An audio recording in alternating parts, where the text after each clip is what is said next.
Ви, мабуть, не часто думаєте про мости. Ну, хіба що побачите якусь новину. Ми теж не думали, поки не вирішили розібратися, в якому вони стані. Виявилось, що середній термін придатності мосту – 60 років. А в Україні понад 28 тисяч мостів, і майже половина з них вже старіші за цей вік. А тут ще й додалась велика війна, яка кожен день зачіпає наші міста, вулиці, будинки і так само мости. Тож невже тепер треба переживати ще й через це? Чи насправді не все так погано і все можна виправити? Як саме? Як ми взагалі справляємось з цією проблемою? Чи не справляємось? Пояснюємо. Якщо скласти українські мости в одну лінію, вийде майже 750 кілометрів.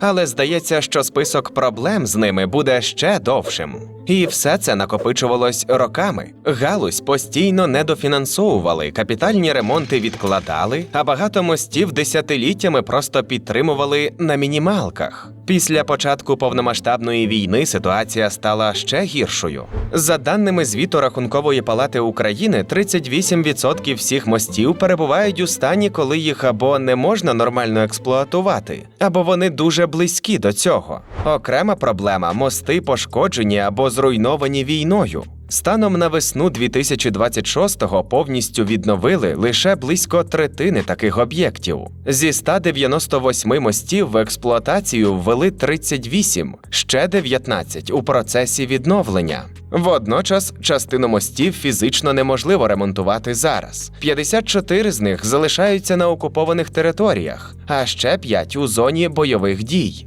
Але тут не та історія, де, як то кажуть, війна усе спише. Аудитори Рахункової палати виявили серйозні проблеми в управлінні відновленням. Зокрема, погано працюють планування, визначення пріоритетів і контроль за виконанням робіт. Це стосується і Державного агентства відновлення та розвитку інфраструктури України, і регіональних служб. Є показовий приклад, як у 2023-му майже 6 мільярдів гривень не використали вчасно лише тому, що порядок використання цих грошей затвердили аж у вересні 2024-го.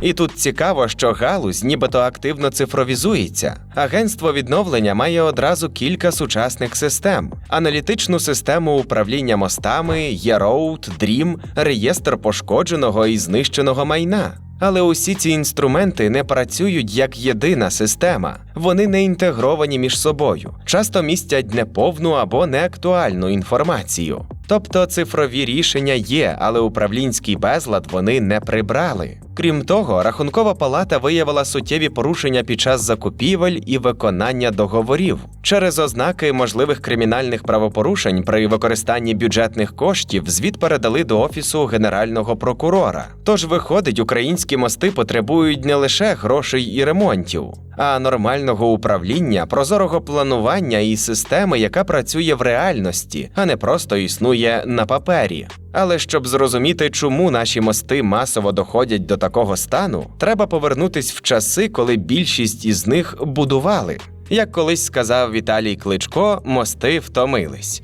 Але міст не був в аварійному стані, але ми бачимо його стан, вже він втомився. І більшість втомилась буквально від старості. Основу нашого мостового фонду будували під час радянського повоєнного інфраструктурного буму 1950-70-х. Тоді зріс видобуток нафти та газу, а отже економіка росла і були гроші. Та попри це, всі будівельні процеси мали бути дешевими і швидкими, тому всюди стали використовувати збірний залізобетон. Ми вже розповідали у відео про хрущовки, як вони стали стандартом у масовому житловому будівництві. Так само типові збірні залізобетонні балки стали домінуючою основою мостобудування. На спеціалізованих заводах залізобетонних конструкцій ЗБК масово виготовляли елементи для мостів.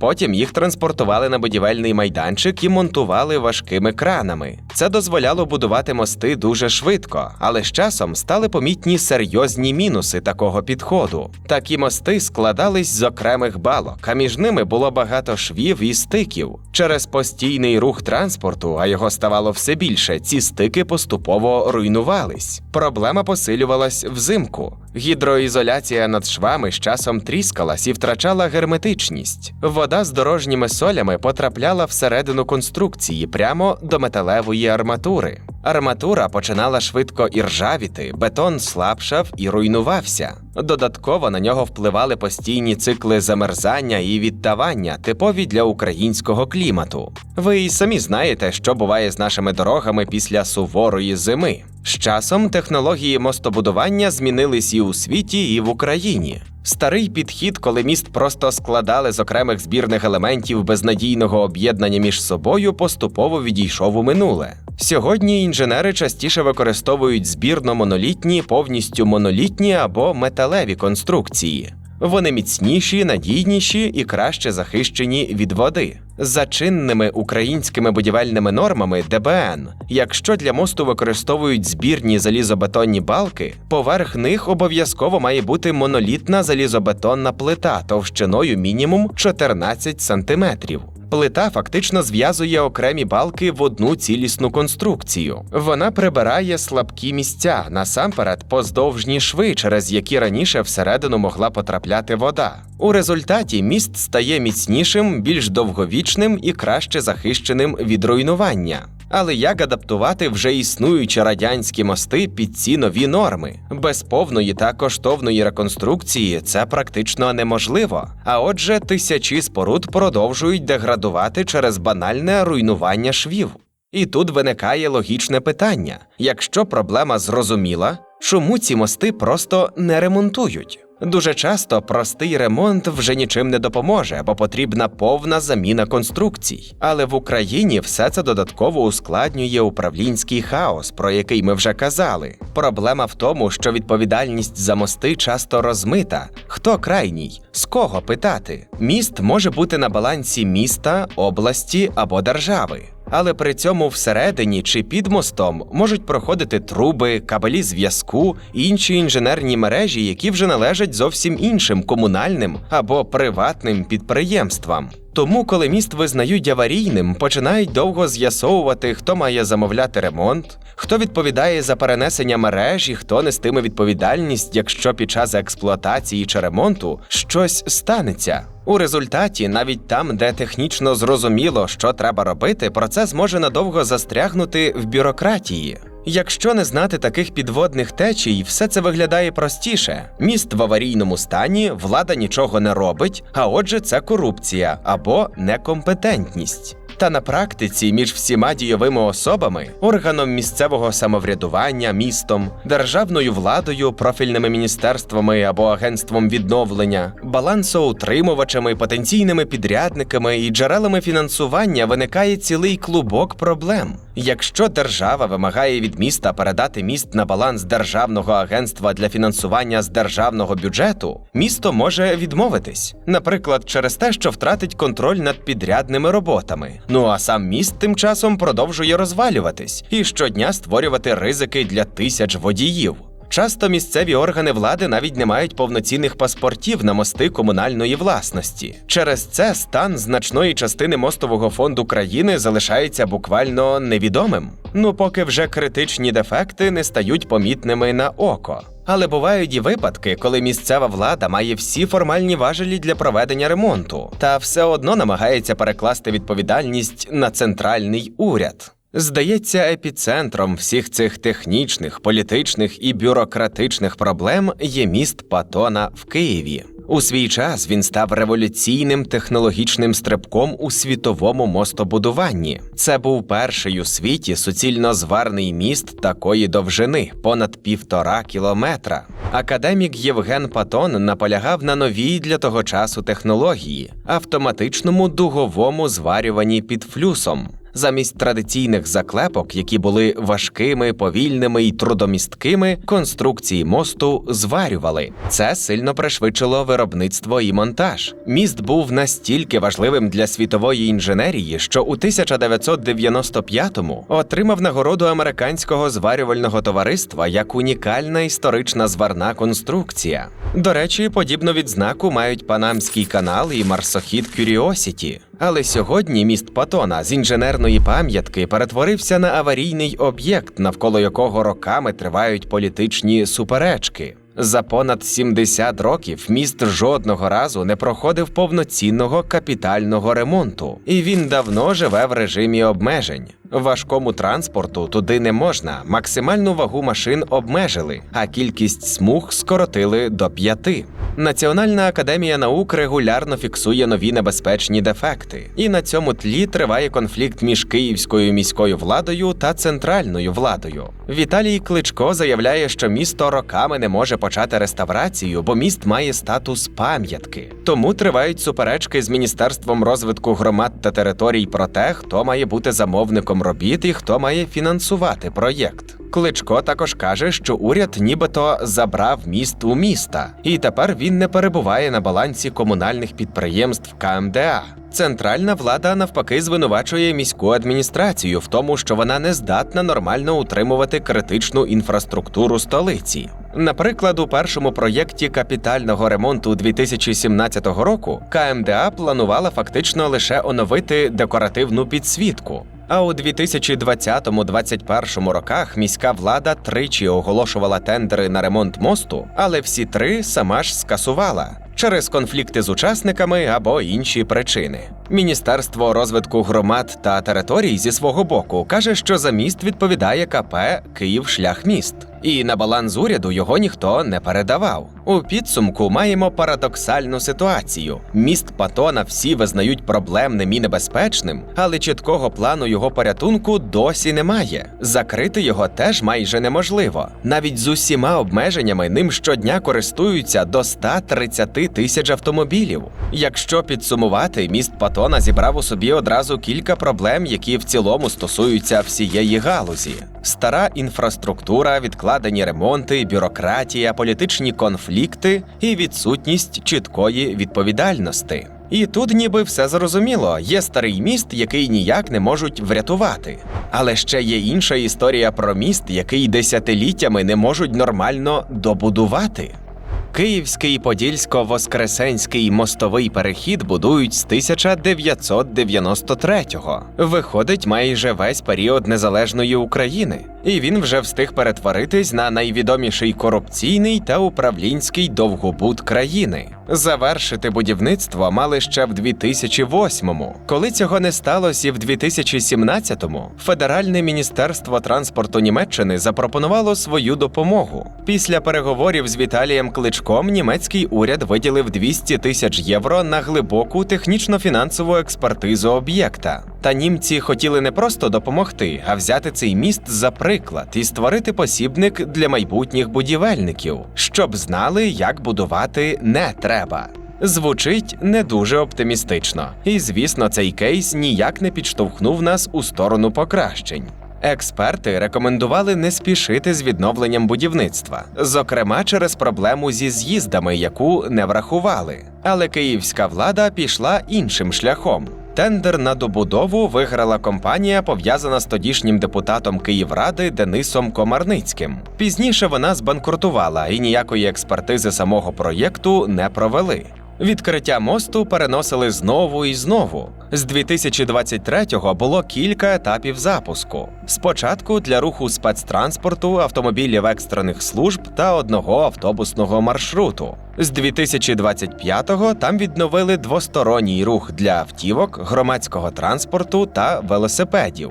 У розмові про мости неможливо не згадати про масштабну урядову програму президента Зеленського «Велике будівництво», яка почалась в 2020-му. Навколо неї було і є багато суперечок і скандалів. Та все ж за неповні 2 роки до початку повномасштабної війни влада прозвітувала про понад 600 оновлених мостів. У січні 2022-го президент Зеленський урочисто відкрив вантовий міст у Запоріжжі, якого місто чекало 18 років. Міст довжиною понад 9 кілометрів має 6 транспортних розв'язок і є найвищим в Україні, а ще має цікаву передісторію. Что это такое? Господин президент, есть сложности, которые не позволили нам достроить мост. А он достроен. Вот же. Смотрите, какой стоит. Монолит. Красавец. А вон второй мост. Так, це той самий міст, який український президент один раз вже добудував у фільмі «Слуга народу». Як бачимо, багато чого з нього збулось. У межах великого будівництва закрили кілька боргів по мостам, які довго чекали свого часу. У 2020-му добудували міст через Дністер на Івано-Франківщині. Його почали зводити ще у 1990-х. Того ж року запустили рух Буштинським мостом через Тереблю на Закарпатті, який стояв недобудованим з 2000-х. Ще один показовий успіх програми – міст на трасі Н-31 Дніпро-Решетилівка. 100-метрову споруду будували 24/7 навіть в холодну пору року і завершили на місяць раніше запланованого строку. Загалом на будівництво чи ремонти доріг в 2020 році витратили вдвічі більше, ніж у попередньому. Мости у цих сумах займали доволі помітну частку. Також темпи обстеження стану мостів помітно прискорились. Але не всі великі проєкти встигли довести до кінця. Новий міст через Дніпро у Кременчуці мав стати альтернативою старому Крюківському мосту. Та станом на травень 2026-го він так і не збудований. Кременчук досі користується старим мостом, який регулярно ремонтують і частково перекривають. Схожа історія з мостом Ямпіль-Косеуць через Дністер між Україною та Молдовою. У 2026-му проєкт повернули в порядок денний як важливий логістичний маршрут до Молдови і далі до Дунайського регіону. Після 2022-го мости стали питанням виживання, а не просто звичною частиною українського пейзажу. А від великого будівництва ми перейшли вже до великого відновлення.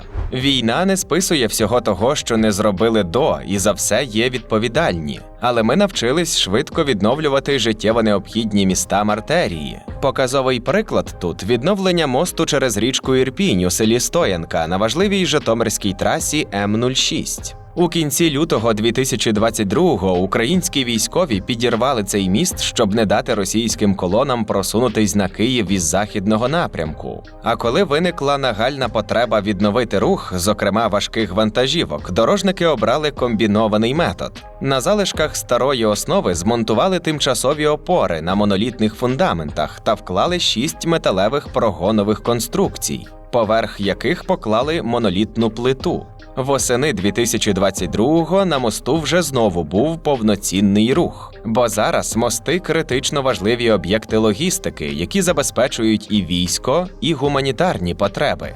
У такому контексті аварійний або зруйнований міст – це перешкода, яка не дає швидко постачати боєприпаси на фронт, евакуювати тяжко поранених військових, блокує гуманітарну допомогу, а також може залишити в повній економічній ізоляції цілі регіони. Є дані, що станом на початок 2025-го транспортний сектор України зазнав збитків на суму понад 96 мільярдів доларів. Він залишається однією з найбільш постраждалих галузей поряд із житловим фондом та енергетикою. Тепер замість довгого капітального мостобудування ми сфокусувались на швидкому відновленні логістики, а саме на влаштуванні тимчасових понтонних переправ та масовому зведенні тимчасових модульних мостів. Тому історія українських мостів під час війни налічує не тільки руйнування. У ній багато про дуже швидке, часто майже героїчне відновлення, коли інженери, дорожники, військові і місцева влада не мають ідеальних умов, достатньо часу чи повної безпеки, але все одно повертають країні рух і зв'язок між містами. Серед таких відновлених – Романівський міст на виїзді з Ірпеня. Його зруйнував на початку вторгнення російський удар. Через зруйнований міст прямо по крижаній воді евакуювались мешканці окупованих частин Київщини. До відновлення переходу приступили відразу після звільнення. За 5 днів звели тимчасову насипну споруду, а потім повністю розібрали поруйновані конструкції, щоб на їх місці звести нові, сучасні. Вже у червні 2023-го відкрили рух обома смугами оновленого мосту, а поряд створили сучасний меморіал. Більш масштабним проєктом було відновлення так званого Київського мосту через Десну коло Чернігова. Його теж зруйнували росіяни у березні 2022-го в рамках облоги обласного центру. Роботи тривали з осені 2022 і до осені 2024. Повністю нова споруда 628 метрів. Навіть потрапила до реєстру рекордів України в номінації «Найбільша довжина суцільної монолітної прогонової будови мосту з постнапруженого бетону». Міст оснастили системою моніторингу та метеостанцією, а його балки виготовлені з останньої партії металу з Маріупольської Азовсталі. За 2025-й відремонтували та повернули в експлуатацію 32 зруйновані мости. Більшість з них розташована саме у прифронтових зонах. Роботи часто проводять буквально під прямим вогнем противника. Тут варто згадати відновлення стратегічно важливого мосту в селі Маяки через Дністер на Одещині у грудні 25-го. Він єдиний сполучає українську Бессарабію, румунський кордон та основну частину країни. Російські війська атакували міст 4 шахедами прямо під час ремонту. Але будівельникам вдалося запустити рух однією смугою вже наступного вечора. А за 3 тижні сполучення вже повністю відновили. Це гіркий досвід, але він може стати дуже потрібним у майбутньому. І не тільки для ліквідації наслідків обстрілів, а й для відновлення того, що роками руйнувалось від старості, води, корозії й байдужості. Зараз наші дороги і мости сильно підтримують міжнародні партнери. Вони передають нам модульні конструкції, які можна швидко привезти, зібрати і запустити в роботу там, де основний міст зруйнований або пошкоджений. Один із таких проєктів фінансує Трастовий фонд Світового банку. Його загальний бюджет – $50 мільйонів. Україні допомагають і окремі країни – Швеція, Чехія, Норвегія, Франція, Японія, а також американські благодійні фонди. У 2025-му 2 такі тимчасові мости встановили на дорогах державного значення в Тернопільській та Дніпропетровській областях. А загалом вони вже є і на Чернігівщині, Харківщині, Закарпатті, Івано-Франківщині. Звісно, міжнародна допомога не вирішує всю проблему мостів повністю, але вона дозволяє швидко відновлювати критичні маршрути і підтримувати транспортне сполучення там, де без таких тимчасових рішень рух був би просто неможливий. І тут є привід для оптимізму. Україна вже довела, що вміє швидко знаходити рішення навіть у дуже складних умовах. Ми маємо підтримку партнерів, доступ до міжнародного досвіду, модульні конструкції, нові підходи і практику швидкого відновлення критичних маршрутів. Якщо всі ці вміння ми перенесемо в режим нормальної державної політики, то зможемо не просто відновлювати зруйноване, а давати раду з поточними проблемами. Критичний стан мостів – це не якась ексклюзивна українська проблема. Навіть країни з більшими бюджетами знають, що якщо міст старіє, помилка в управлінні або контролі може коштувати життя. Один із найвідоміших прикладів – обвал мосту Моранді в Італії у 2018-му. Тоді впала приблизно 200-метрова секція мосту і загинули 43 людини. Причинами називали одразу кілька факторів – сильну зливу, багаторічну корозію, втому матеріалів і загальне старіння конструкції. Сам міст збудували ще у 1967-му за проєктом інженера Рікардо Моранді. На той час його вважали архітектурним та інженерним дивом. Але в старих мостах із попередньо напруженого бетону дуже складно перевірити стан сталевих тросів, бо вони заховані всередині бетону. Тобто зовні конструкція може виглядати більш-менш нормально, але всередині вже може йти небезпечне руйнування. У випадку з мостом Моранді руйнування одного важливого елемента фактично запустило обвал цілої секції. Після цієї аварії інженери в усьому світі почали ще уважніше переглядати підходи до старих мостів, особливо до тих, де важко оцінити реальний стан несучих елементів. Схожий випадок, коли проблема ховалась всередині конструкції, стався у 2024-му в німецькому Дрездені. Обвалилась велика частина мосту через річку Ельба. Розслідування показало, що сталеві елементи, заховані в бетоні, поступово руйнувались через корозію, дорожні солі, воду і багаторічне навантаження від інтенсивного руху. У якийсь момент конструкція просто втратила здатність тримати навантаження, але в Дрездені не знайшли очевидної провини експлуатуючих служб або проєктувальників. Міські служби все перевіряли як слід за правилами, але цього виявилось недостатньо. Сама технологія не дозволяє вчасно побачити приховані дефекти. Ще одна гучна аварія сталася теж у 2018-му у США. Навесні обвалився новозбудований пішохідний міст біля Міжнародного університету Флориди. Він важив близько 950 тонн і впав просто на восьмисмугову автомагістраль. Під мостом у цей момент стояли автомобілі на світлофорі. Унаслідок обвалу загинули 6 людей. Розслідування показало, що головна причина – серйозні помилки в інженерних розрахунках і провал контролю. Експертиза проєкту не помітила цих помилок, а коли за кілька днів до обвалу на мосту з'явилися глибокі тріщини, їх, по суті, проігнорували. І замість того, щоб негайно перекрити рух під мостом і тимчасово підперти конструкцію, вирішили провести додаткове натягування арматури. Вузол не витримав, конструкція миттєво зсунулась і міст обвалився. Тож, як бачимо, проблеми можуть бути як зі старими, так і новими мостами. Іноді це помилки проєктування, іноді недоліки конструкції. Навряд чи можливо уникнути усіх на світі ризиків. Але для нас перший виклик у тому, щоб побудувати систему, яка зможе помітити ці ризики до катастрофи. Отже, проблема українських мостів не зводиться до одного аварійного об'єкта, невдалого тендера чи недобудови. Це проблема цілої системи. Як ми обліковуємо мости, як визначаємо пріоритети, як фінансуємо ремонти і хто відповідає за результат через 10, 20 чи 30 років. Колись радянський підхід до будівництва мостів справді допоміг швидко шити величезну країну дорогами. Але те, що добре працювало для післявоєнної індустріалізації, виявилось набагато гіршим у довгостроковій перспективі. Мости, які проєктували під один рівень навантаження, сьогодні щодня витримують зовсім інший трафік. Автомобілів стало більше, вантажівки важчі. Зимові реагенти, вода, перепади температур теж нікуди не поділись. Десятиліття відкладених ремонтів не покращують ситуацію. Але якби все впиралось тільки в бетон, арматуру і корозію, це було б складно, дорого, але зрозуміло. Та у нас аварійний міст може стояти роками і дивитись, як сперечаються місцева та центральна влада. Хто за нього відповідає, хто має замовити ремонт, знайти гроші, перенести комунікації, проконтролювати підрядника. І врешті-решт, хто нестиме відповідальність, якщо щось піде не так. Повномасштабна війна тільки зробила цю проблему видимішою.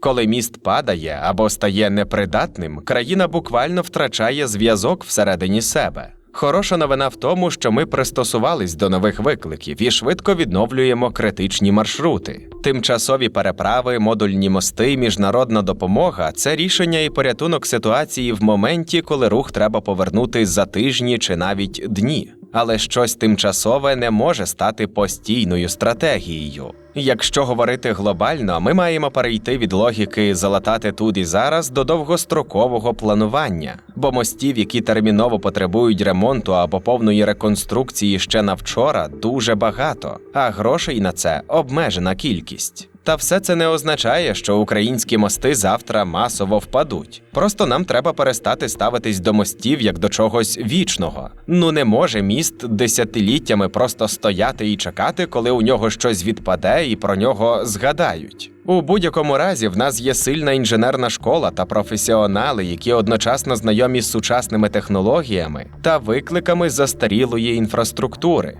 А завдяки тому ж великому будівництву та відновленню воєнного часу в Україні сформувалась активна практика з проєктування та будівництва мостів в найрізноманітніших умовах. Також є розвинуті компанії з будівництва інфраструктури, українські норми наближені до європейських. І як завжди в таких випадках можна адаптувати під себе досвід інших країн. Наприклад, у США є проєкти, де підрядник не просто будує міст і йде собі далі. Він відповідає за експлуатацію споруди протягом 30 років, як юридично, так і фінансово. Тож, якщо компанія знає, що буде обслуговувати міст десятиліттями, їй вигідно зробити його якісно ще на етапі проєктування і будівництва. В Україні поки що часто відбувається навпаки. Підрядник побудував об'єкт, дав відносно коротку гарантію, а відповідальність перейшла на місто, область або державу. Ще один важливий напрям, в якому варто рухатись, це технології BIM-моделювання і так звані цифрові двійники. Для мосту створюють детальну цифрову модель, у якій можна бачити не лише геометрію споруди, а й матеріали, технічний стан, планові ремонти, витрати на обслуговування і весь життєвий цикл об'єкта. Такі моделі можуть допомогти нам швидше відбудувати інфраструктуру і нормально її обслуговувати в майбутньому.